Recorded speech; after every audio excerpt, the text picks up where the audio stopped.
so much, guys, for clicking. So I want to talk about the cost of living as a foreign student in Germany. Now I'm going to use Dortmund as a case study because I live in Dortmund, okay, in North Rhine-Westphalia in Germany. So yeah, I'm going to be highlighting the major expenses that foreign students are bound to encounter on a monthly basis, okay? Now the first thing on my list is rent.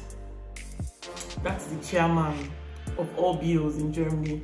Like, as your salary is coming in, get ready to take your rent out. And rent is paid here monthly, unlike in Nigeria where I come from, we pay rent yearly, but here rent is paid monthly. So what it means is that here in Germany, in Dortmund where I stay, the range of student hostels, which are called Wohngemeinschaft-WG for short, like WG in English, but in Deutsch we call it WG, okay? So this is where most students stay to save costs. And you also have the opportunity to go out to a flat if you so wish, okay? So basically the rent is from 230 or 220 as the case may be, up until 400 euros, okay? And if you want to stay in a flat, it costs more than that, okay?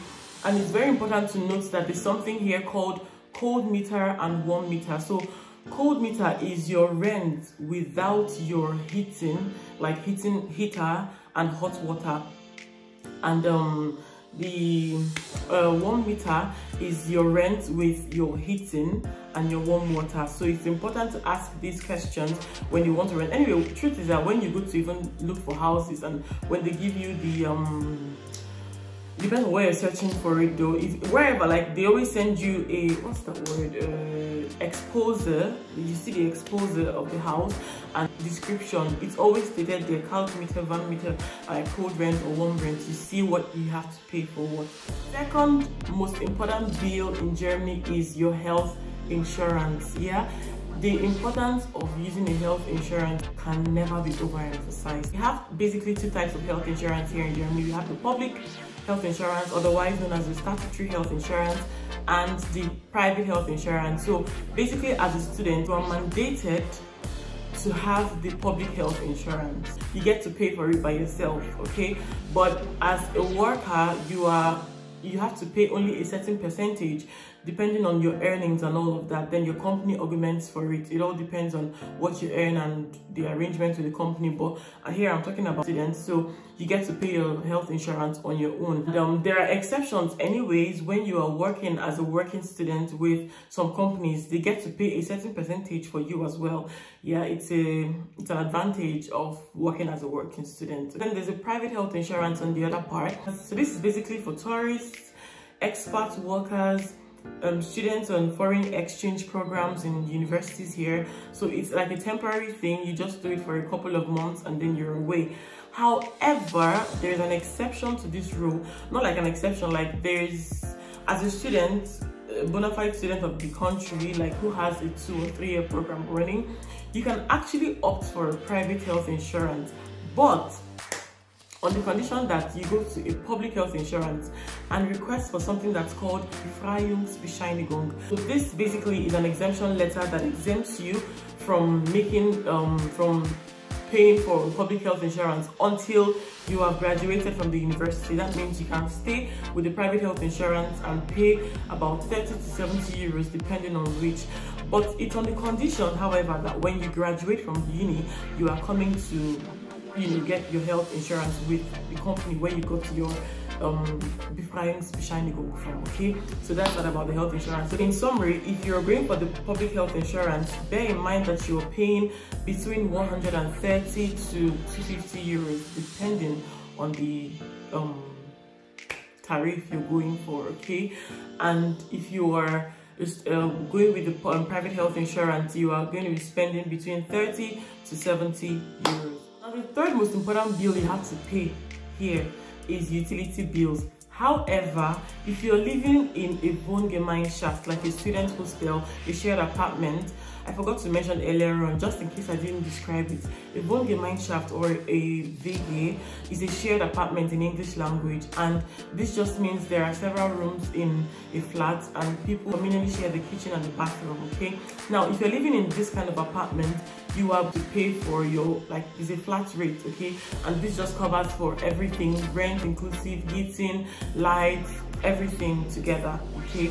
But if you are living in a private flat, a private apartment, just you, be rest assured that you are going to pay these utility bills. So you have to sign a contract separately for this, okay, with the power supply company.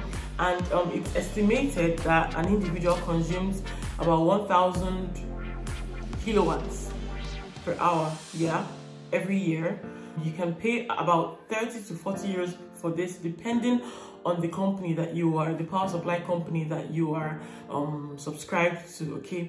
Now, the good thing about it is that if you're conservative about using this electricity, like you don't burn lights so much, you don't cook arbitrarily, or you don't burn stuff so much, you understand? You don't just use electricals anyhow, like you can save money at the end of the year. But if you're extravagant with these electrical appliances in your home, be rest assured that you are going to get an invoice at the end of the year. Okay, so you want to put that in check and be careful. It's always very difficult as Nigerians when we come here. It's difficult to control the way we use these things. You actually have to learn to use electricity in the abroad, or else you will pay through your nose. You get to when you come. I remember when I first came, I'll be talking to my friends in Nigeria, and then they'll be like, lights no day Germany. Like, is there no lights in Germany? I was like, I beg, I'm making million. I'm trying to save electricity, and they'll be laughing at me that there's no lights in Germany. So yeah, I told them, I beg, you don't understand. And even sometimes when we're talking and their lights is on, I'm like, can you turn off your light? They're like, this is not Germany. Like, this is doing a generator. So free me, leave me alone. You know, so this is how it works from where I come from. The fourth bill that you are most likely to encounter is internet bills. Okay. Now, same with utility bills. If you are living in a Wohngemeinschaft, you don't get to pay for this. Like, if you are living in a private flat, you need internet in your house. You're going to be budgeting from 20 or 15, depending. You're going to be budgeting from 15 to 30 euros every month, or 19 euros. It varies actually. Let me say 15 to 30 euros every month for your house internet. And you also have to pay for your handy internet, okay? That's your phone internet. Like, I mean, when you're not at home and the Wi-Fi is not there, you need internet outside your house, right? So that also varies. Like, it can have from between 10 to 20, 25, 30 euros, depending again on your tariff, all right? Now, the fifth very important bill is your feeding cost, okay? You have to go grocery shopping, right? And it's very important to note that there are some high-end supermarkets in Germany, as well as there are some affordable supermarkets in Germany, okay? So my favorite, or my all-time favorite, is Aldi. Like, I'm an Aldi fan because they do a lot of Aldi and Kaufland. Both of them do a lot of rabatt, discounts. They have a lot of discount sales.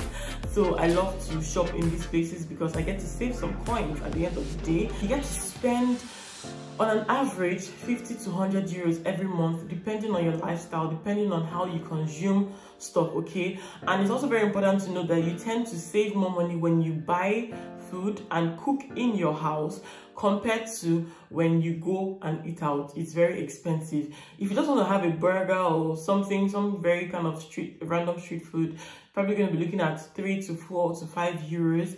But if you want to actually get a plate of a decent meal, you'll be looking at like 12 to 30 euros, depending on where you eat and depending on what you eat, okay? So yeah, a good way to save cost here would be to actually buy food and cook in your house. Even African food, like I go to African stores here to buy food as well. And yeah, so between 50 to 100 euros every month, depending on what exactly you are spending on, okay? Now, the next very important bill is your student ticket, or yes, student ticket / your semester dues. okay? So if you are in a private university in Germany, you pay school fees, real school fees.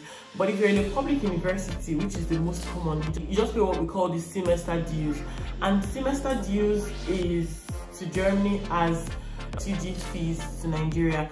SUG is just a short form of Student Union Government, okay? So we pay student union government fees in Nigeria every year or every semester, I can't remember.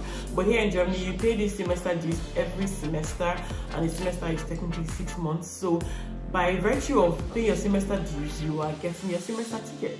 How cool is that? So you don't have to worry about all the monthly tickets you have to subscribe to and pay for. Those ones are very expensive. Now, another bill that you may want to consider here is your social life. I like to call this your baby girl or your baby boy life. You know, so basically this covers anything from hanging out with friends or taking a trip. It's important because you need your social life together, for crying out loud. That's why we are human, we need to connect. If you are the bougie kind, you might be looking at 100 euros and above. But if you are like conservative, less than 100 euros is just enough for you. Very much enough for you. Like just grabbing a drink with friends or chilling out with friends, having lunch or dinner with friends, it's very affordable. Like you can actually take care of that with less than 100 euros. And also taking trips like intercity trips are also very, you know, cheap. Like you can get between 100 to 200 euros in a month. That's if you're factoring your transportation and your accommodation. And if you're talking of outside the country, then you are going to be looking at above 200 euros, like up until 700, depending on where you are going to, okay? And the last but not the least thing you are most likely to spend your money on here is what I like to call AOB, like any other business. And by this, I mean, some people make credit purchases here, like phones, cars, gadgets, and all of that. So every month you get to pay a certain amount of money. So yeah, this AOB covers that part. And also for those who go to the gym, who have a gym subscription, looking at about 20 to 40 euros depending on the gym. So yes, that's that for that. I hope I didn't forget anything. If you are in Germany and you think of or you remember any cost that I forgot to highlight or I forgot to mention, please let me know in the comment section. And if you're a foreign student in another country, what the cost of living there is like in comparison to Germany. Is it more expensive? Is it less expensive? I'd really love to know. So guys, thank you so much for sticking around to this time. I really do appreciate it. I'm going to be seeing you guys in the next one. Till then, stay blessed. Bye.